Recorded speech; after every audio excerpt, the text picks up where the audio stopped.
এই ধরনের ইফেক্টিভ শেপের জন্য আমরা যেটা করব, আমরা ফার্স্ট অফ অল চলে যাব ইলিপস টুলে এবং ইলিপস টুলে গিয়ে আমরা এমন একটা শেপ ড্রয়িং করলাম। হ্যাঁ, এরপর চলে যাব সিজার টুলে।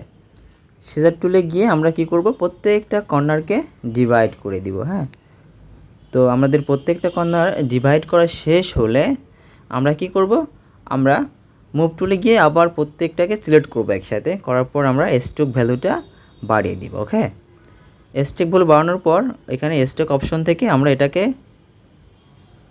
এইটা করে দিব, দেখতে ঠিক এমনটা আসবে। হ্যাঁ, এরপর আমরা কি করব, একটা বাদ দিয়ে দিয়ে বাকি মানে তিনটা এইভাবে ডিভাইড করে সিলেক্ট করব। ওকে, তো আমরা তিনটা সিলেক্ট করলাম, করার পরে আমরা এটা অন করে দিলাম ড্যাশবোর্ড। তো এই ড্যাশ অন করার পরে দেন আমরা আমাদের প্রয়োজন মতো ভ্যালু নিয়ে নিব।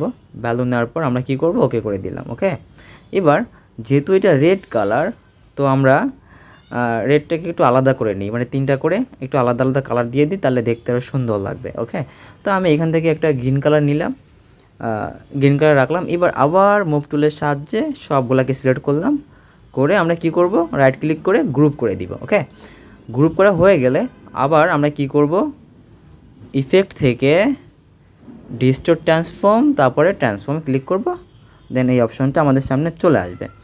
এবার আমরা মাউস স্ক্রল করে সামনে পিছনে আমরা আমাদের প্রয়োজন মতো ডিউরেশনটা নিয়ে নিতে পারি, অথবা আমরা আমাদের যে ডিউরেশনটা দিব সেটা আমরা লিখেও দিতে পারি।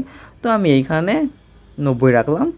রাখার পরে এই যে নিচে যে কপি, যে আমাদের এটা যে আমি যে হারে এটাকে ছোটো করলাম, এটা কত কপি হবে আর কি। হ্যাঁ, তো আমরা যত কপি লিখব ওইটা ঠিক নিচের দিকে ওই পরিমাণে কপি হবে। ওকে, দেন আমাদের প্রয়োজন মতো কপি হলে দেন আমরা কি করব, অ্যাঙ্গেল থেকে আমরা যখনই ডিউরেশনটা বাড়াবো বা কমাবো ওটা ওই হারে ঘুরে যাবে, ওই অ্যাঙ্গেলে ঘুরে যাবে, তাহলে দেখতে ঠিক এমনটাই হবে। ওকে, আশা করি বুঝতে পেরেছেন।